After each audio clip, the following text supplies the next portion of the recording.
How to reset Roblox settings.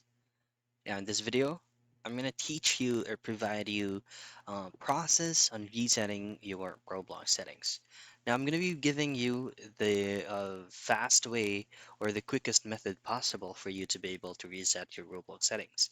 First is to close the Roblox application. The next thing that you want to do is to tap and hold on the Roblox application icon and then choose this I option here. That is the red side of Roblox, so that you will be redirected into the application information of Roblox. Now, once you get here, scroll down and then under usage, choose on storage. Now, do not be afraid of doing this because this will not harm your Roblox account.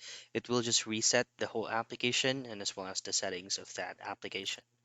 Now, choose on clear data and then choose on clear cache. Do both things and you should be able to reset your Roblox settings.